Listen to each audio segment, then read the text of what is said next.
Hello guys, welcome back to our YouTube channel How to Use V6. Let's begin with the tutorial. How to clear Google Chrome cache. Open Google Chrome, click on the three vertical dots in the top right corner of the browser. Hover over More Tools in the drop down menu. Click on Clear Browsing Data.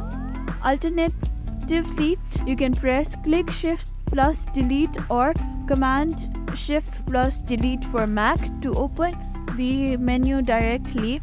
A new window will pop up. You'll see two tabs, Basics and Advanced. Basics.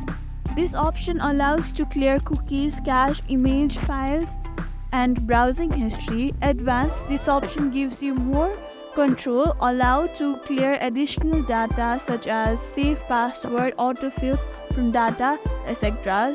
Use the time range drop down menu to choose how far back you want to clear data. Option include last hour, 24 hours, all time, etc. Ensure that cache, image and file is checked.